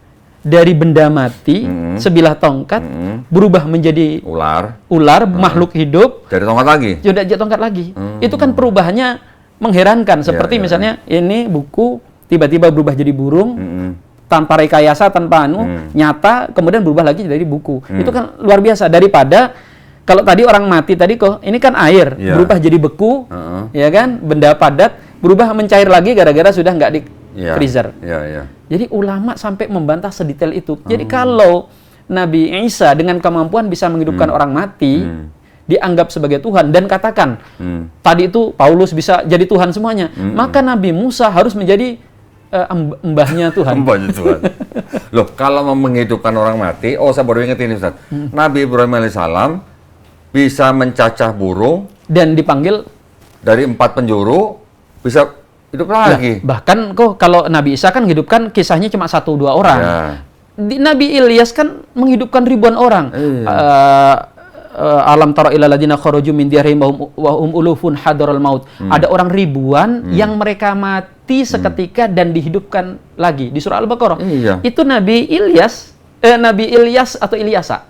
Oke, itu kalau tapi itu kalau di Taurat di sini tuh Yeskiel apa siapa gitu ya? Yeskiel ada sendiri kisahnya. Itu beda ya. Ya artinya kan gini, kalau cuma menghidupkan orang mati bener, berarti kan nabi-nabi yang lain yang bisa menghidupkan orang mati, bahkan Paulus juga harus jadi Tuhan gitu maksud saya. Bahkan dalam tradisi Islam disebut oleh Al-Imam Ibnu Katsir ada wali-wali Allah yang diberikan mukjizat bisa menghidupkan orang mati. Walaupun kisah ini kata beliau harus banyak yang diteliti karena tahu sendiri ada karomah-karomah yang mungkin dilebih-lebihkan. Ya maksudnya gini, standar orang untuk menuhankan makhluk ciptaan selamanya kan nggak akan bisa diterima gitu. Lebay lah gitu. Ya lebay. Bahkan kalau kita mau lihat harusnya banyak tokoh-tokoh hari ini yang bisa jadi Tuhan dengan kemampuan. Bahkan kan di Perjanjian Baru tuh ada kitab Wahyu saat. Di kitab Wahyu itu kan diceritakan Yesus yang menemui Yohanes, entah Yohanes the Elder atau Yohanes anak Zebedius ini mengatakan bahwa akulah Alfa dan Omega. Ya. Dianggapnya Yesus sebagai Tuhan karena mengucapkan Alfa dan Omega. Harusnya dia juga. Tapi di kitab yang sama di dalam sini ada tokoh namanya Melkisedek. Iya, Melkisedek. Makanya saya kira sudah kelompat situ tadi. Melkisedek mengatakan itu kan. Harinya tidak berawal, hidupnya tidak berkesudahan, tidak bersilsilah, tidak berayat, tidak beribu. Kan harusnya lebih hebat dari Yesus. Iya. Yesus punya silsilah, Yesus lahir. Maksud saya gitu maksudnya. Kalau ajaib hanya gara-gara nggak punya ayah, Nabi Adam malah nggak punya ibu gitu. Masya Allah. Ya alhamdulillah, berarti kan kita sudah mengikuti Islam dengan segala kebenarannya. Kita harusnya kan bisa juga membantu umat Islam yang mungkin kurang pengetahuan supaya tidak mudah dimurtadkan. Ya, gitu aja. Betul. Karena jadi gini kok, karena akal itu otak manusia itu yang bisa berpikir menjadi neraca pertimbangan. Agama Islam itu bukan agama dogmatis, agama yang ente telan aja pahit manisnya. Enggak, kita diperintahkan berkali-kali afala tatafakkarun, tidakkah kalian bertafakur, afala tadabbarun. Itu tujuannya supaya ketika kita itu mencoba memilih kebenaran, akal itu sangat itu. Makanya kalau saya bilang di dalam Quran, oh itu haram, benar nggak? Oh iya, sangat benar. Sangat benar itu. Ya. Bahkan ulama mengatakan tidak ada agama bagi orang yang tidak menggunakan akal. Nah iya, itu harusnya. Ya. Tapi yang kemudian menjadi unik, banyak orang yang kadang beragama tidak menggunakan akal sehat. Kemudian menganggap bahwa Islam ini ya agama agama warisan, agama tradisi dan lain sebagainya. Kan ada iman, ada akal Ustaz. Ya. Nah, kalau di Islam ini kan akal dulu baru iman ya? Iman, akal dulu baru bisa iman. Karena kita nggak mungkin bisa beriman kalau tidak berakal. Bahkan kalau tidak ada akal, kita itu kafir aja boleh. Ya karena ODGJ. Iya betul. Masya Allah. Nah, saya ingin sedikit aja Ustadz boleh ceritain nggak? Tentang perbedaan mazhab ini. Ya, perbedaan mazhab ini kan di seluruh dunia menggunakan mazhab yang berbeda-beda. Tetapi kan mazhab yang kita terima yang paling populer 4 itu kan sebenarnya kan semuanya bermuara atau nyampe kepada Rasulullah. Ya kan? Nah, maksud saya di dalam adab kita sebagai umat Islam yang menjalankan mazhab yang berbeda-beda itu bagaimana Ustaz? Gini kok. Jadi kalau kita itu mempelajari Islam, maka kita akan tahu bahwa agama ini agama ilmu. Dan setiap orang yang mulai belajar Islam, dia akan terkagum-kagum karena ini yang dia pelajari bukan sembarang ilmu yang bisa dia selesaikan dalam waktu setahun, 10 tahun, 20 tahun, bahkan habis umur kita kok. Kita nggak akan bisa menyelami semua ilmu-ilmu Al-Quran, saking luasnya. Sampai mati. Ini aja sudah menunjukkan bahwa ini mustahil buatan manusia. Ya. Betul. Nah, terkait dengan madhab tadi, madhab itu sebenarnya madrasah keilmuan. Dan madhab itu bukan hanya di kotak fikih kok. Jadi semua cabang keilmuan dalam Islam itu ada madrasah. Madhab itu kata lain daripada madrasah. Aliran keilmuan. Di fikih ada 4. Walaupun sebenarnya kalau kita pelajari kan banyak. Cuma hebatnya orang dulu kok, itu selama bisa disatukan ngapain berbeda. Sehingga mazhab banyak berfusi. Selain ada yang memang secara seleksi alam punah. Di fikih ada, di bidang baca Al-Quran ada. Di Al-Quran kan ada nanti qiraah Hafs, ada qiraah Asim, ada qiraah cara baca Quran yang berbeda-beda. Dan itu bukan menunjukkan kalau Quran berbeda, tapi Quran menunjukkan keilmuan yang berbeda-beda. Bisa dilihat dari banyak sisi. Di akidah juga ada mazhabnya. Ada Asy'ariyah, ada Maturidiyah, ada Asariyah gitu kan. Nah, sikap kita bagaimana melihat menyikapi adanya perbedaan mazhab ini, termasuk yang tadi disinggung di fikih, sederhana. Bahwa madrasah itu keilmuan. Ketika kita berhadapan dengan ilmu, kita pakai kaidah fas'alu ahla dzikri in kuntum la ta'lamun. Bertanyalah kalian kepada orang yang tahu. Kalau kalian nggak mengetahui. Nah, sehingga konsep orang awam seperti yang sedang berbicara ini termasuk sebenarnya awam kok. Itu nggak harus bisa meneliti sampai tingkat sedetail apa mana yang paling benar. Kita itu cukup mengkaji, bertanya kepada ulama-ulama mazhab tersebut. Dan memahami bahwa perbedaan yang ada itu bukan perbedaan antara hitam putih, tapi ini varian hukum.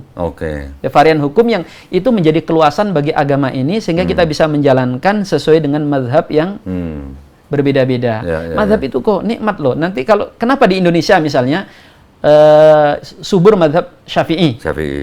Bukan hanya sekedar kebetulan yang pendakwahnya datang ke Indonesia ini mazhab Syafi'i. Bukan itu. Tapi secara alam orang Indonesia itu sangat cocok menerapkan fikih yang diajarkan oleh kalangan ulama-ulama Syafi'iyah. Contohnya kaitannya dengan main air. Itu kan kalau mazhab yang lain irit air tuh kan. Kalau mazhab Syafi'i itu jebar-jebur. Karena di Indonesia banyak air. Banyak air gitu. Kalau orang padang pasir nangis gitu kan. Susah. Terus kaitannya dengan najisnya anjing gitu. Kita masih agak sedikit inilah gitu kan. Jadi mazhab itu harus kita pahami sebagai bagian daripada khazanah kekayaan Islam. Semakin kaya ya kita semakin senang. Tapi kalau bicara tentang umat Islam ya, yang istilahnya dari yang paling bawah, ini boleh nggak dikatakan bahwa mereka tuh taklid buta terhadap gurunya, Ustaz? Taklid dalam hal fikih misalnya.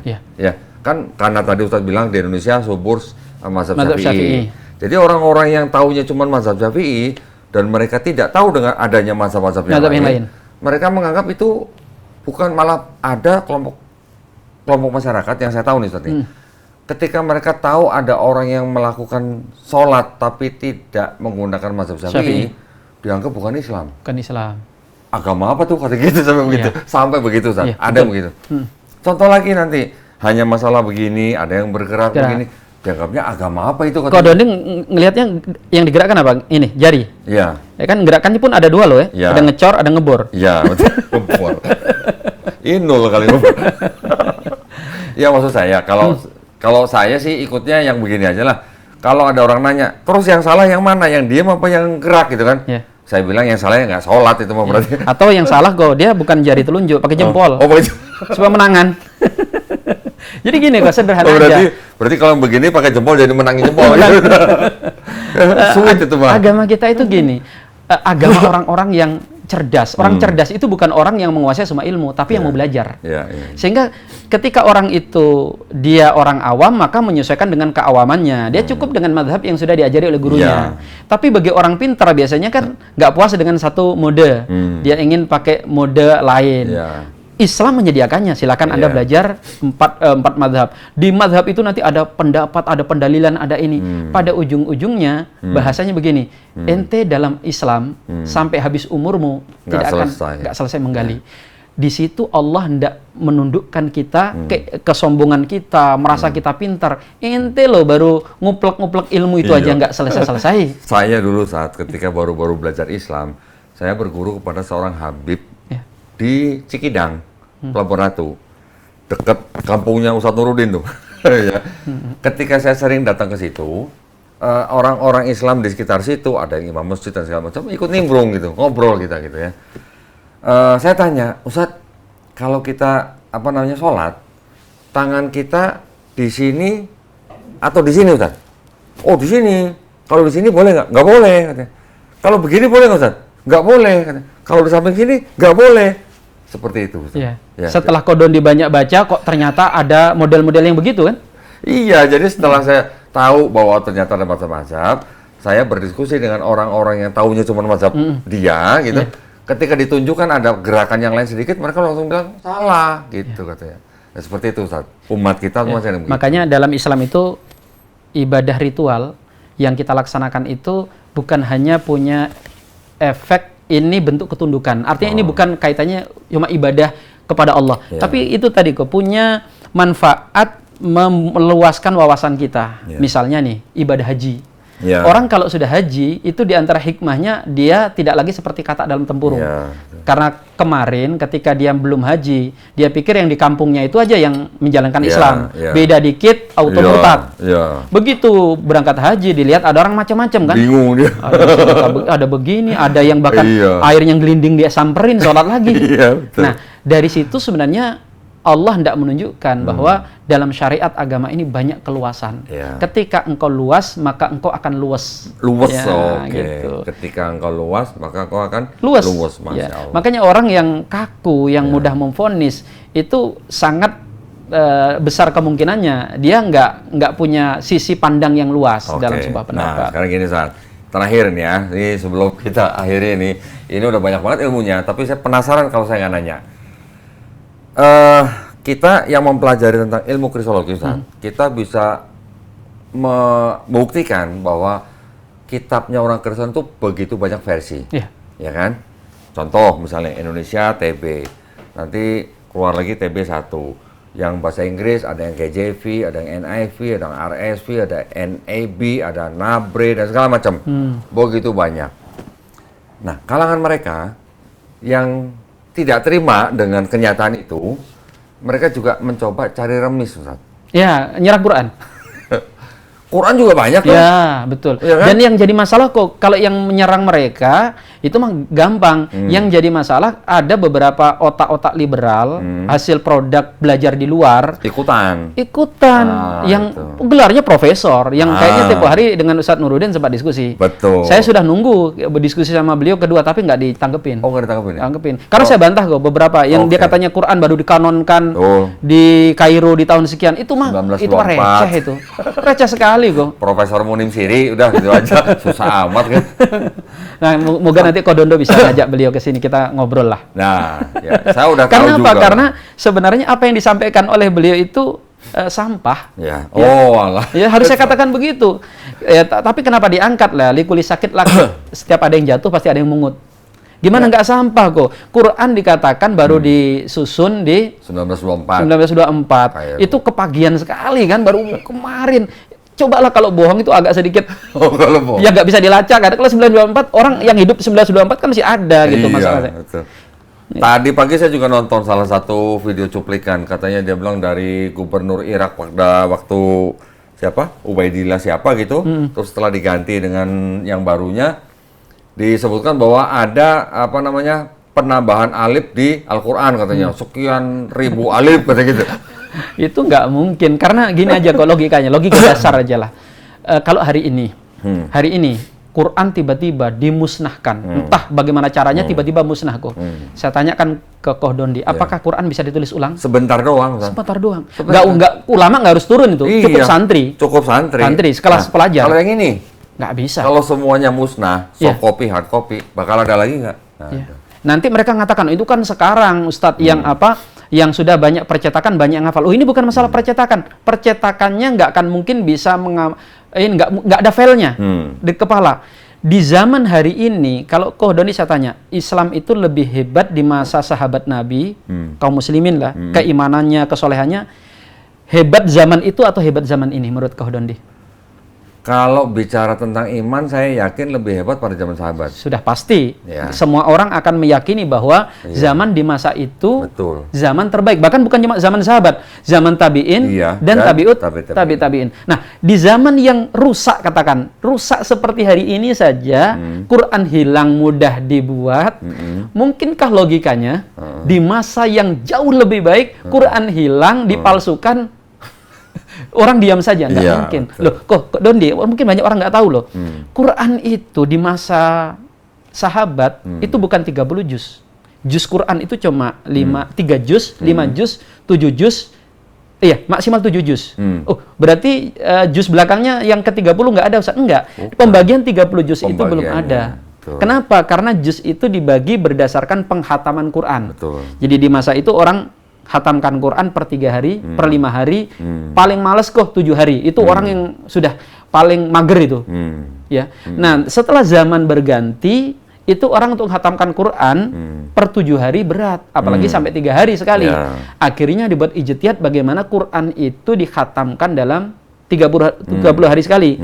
Makanya keluarlah itu 30 juz. Nah, zaman kita hari ini khatamkan Quran per bulan kayaknya sudah orang pilihan. Iya, betul. Kayaknya perlu kita usulkan ke MUI Quran versi 365 juz. Waduh. Nah, maksud saya sehari 1 juz. 1 juz. Maksud saya gini kok, kalau di masa zaman sekarang aja Quran nggak mungkin bisa digeser di otak-atik.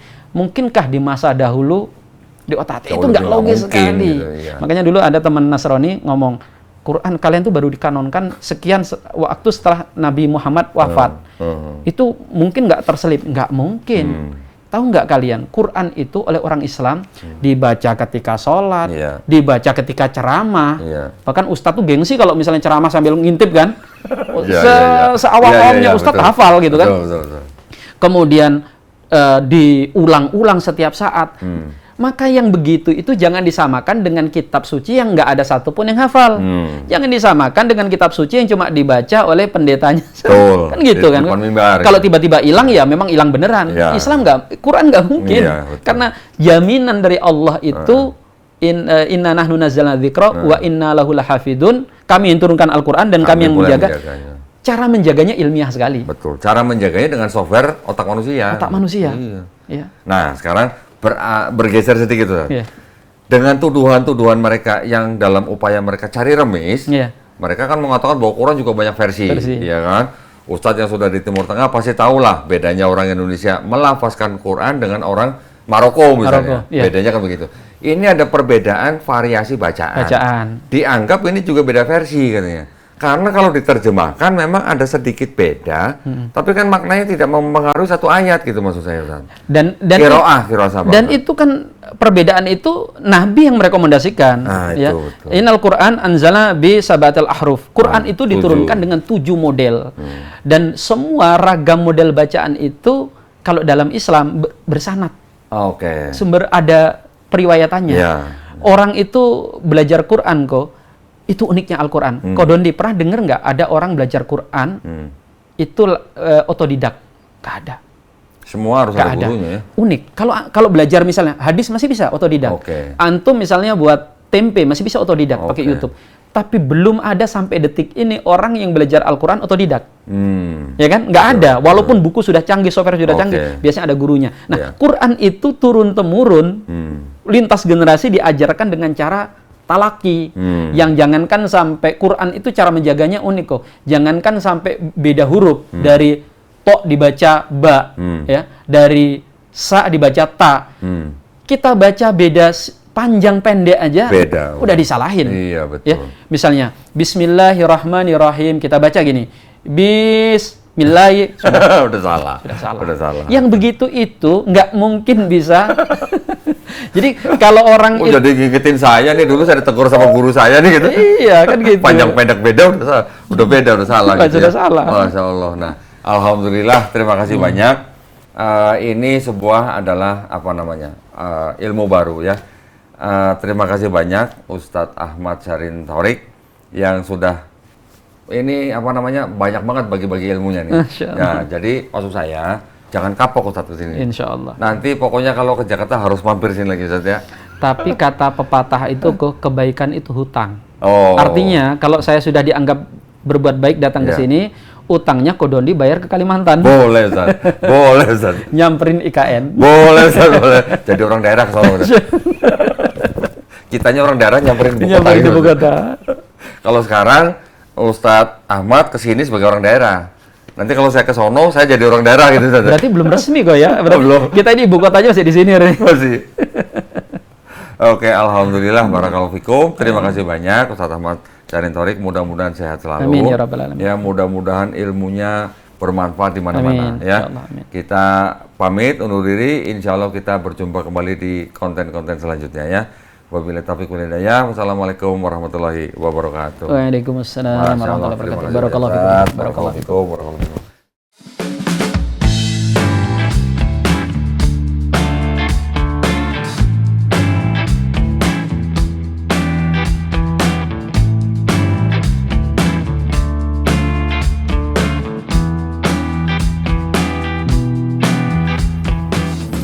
Nuhun pilah, gua upload foto, upload video pakai aplikasi Update. Makanya install Update kalau nggak mau kudet.